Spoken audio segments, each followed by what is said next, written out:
Welcome to the History of North America. I'm Mark Vinette. After many years of unsuccessful North American settlements, the English founded the colony of Jamestown in Virginia. The James River is a waterway that begins in the Appalachian Mountains and flows 350 miles to the Chesapeake Bay. It is the longest river in Virginia. Jamestown, Virginia's first colonial capital, lies on the James River. The Chesapeake Bay is the largest estuary in the USA. The bay is located in the Mid-Atlantic region. Chesapeake was first thought to mean Great Shellfish Bay. However, the name may have actually meant Great Water, or it might have just referred to a village location at the bay's mouth. The bay is the endpoint of over 150 rivers and streams, with the James River being one of the largest waterways discharging directly into the bay. Eastern Virginia is called Tidewater because the rivers move to the rhythm of the ocean before they finally merge with Chesapeake Bay. The area between the James and York Rivers is known simply as the Peninsula. And it's here that our story unfolds. The entire peninsula is rich in history. The mouth of the James River aligns directly with the entrance to Chesapeake Bay from the Atlantic Ocean. As Virginia's longest river, the James enabled the early settlers to explore far inland in search of the fabled passage to the wealth of China. Exploration led to settlement, and so the lands along the James River were the first to be colonized. The capitalists who funded the establishment of the Jamestown colony may have been concerned with the glory of England and the spreading of the Anglican religion to the natives, but above all, they demanded that the new enterprise turn a profit. Virginia tobacco became popular in Europe and eventually proved to be the colony's economic base for the next 2 centuries. British King James, however, was not a fan of smoking, so he published a diatribe against tobacco in 1604. But the book had no discernible effect. By 1612, London had 7,000 tobacconists and smoking houses. The Virginia colony survived because the English acquired the nicotine habit. The original Jamestown colonists had never intended to grow all of their food. Their plans depended upon trade with the local natives to supply them with food between the arrivals of periodic supply ships from England.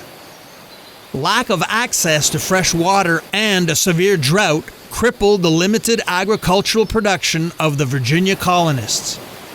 A fleet from England, damaged by a hurricane, arrived months behind schedule with new colonists, but without adequate food supplies. Combined with the lack of trade with the Native Americans and the failure of supply ships, the colony found itself with far too little food for the upcoming winter. An archaeological dig at Jamestown unearthed the remains of a teenage girl whose skull had been butchered, confirmation that early settlers resorted to cannibalism to stave off hunger during the winter of 1609-1610. The tobacco plantation system led to indentured servitude and eventually slavery in the area surrounding Jamestown and the Chesapeake Bay. Indentures are agreements between 2 parties about long-term work. The length of servitude might be a specified number of years or until the servant reached a certain age. Some people indentured themselves in order to gain passage to America or to escape debt and poverty. Indentured servitude differed from slavery in that it was a form of debt bondage, meaning it was an agreed-upon term of unpaid labor that usually paid off the costs of the servant's immigration to the New World. Indentured servants were not paid wages, but they were generally housed, clothed, and fed. Indentured servants were mostly white young men between the ages of 15 and 25 who signed contracts in England to work in the colonies without wages. Up to 75% of all the individuals who came off the transatlantic ships in the 17th century were indentured servants. Most migrated to Virginia and West Indies. Of the 120,000 emigrants to the Chesapeake during this era, roughly 90,000 arrived as bond laborers. Male indentured servants who were skilled artisans such as tailors, cobblers, or carpenters were in great demand in Virginia workshops and plantations. Indentured women were used as household servants and dairymaids.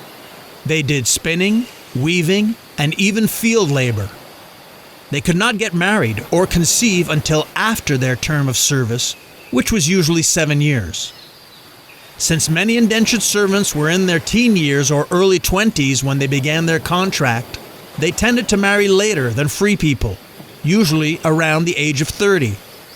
Like slaves, indentured servants were unfree, and ownership of their labor could be freely transferred from one owner to another. Masters could also forbid the servant from travel, keeping any personal money, or working for someone else to earn extra money. Indentured servants had the right to sue their masters for a variety of reasons, and did so on numerous occasions.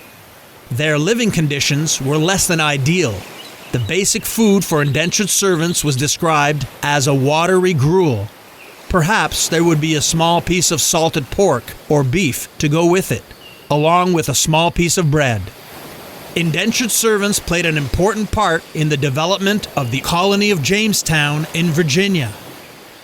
Discovery that Virginia was the perfect environment to cultivate tobacco led to Jamestown's success, and to a great deal of conflict between the English and the natives.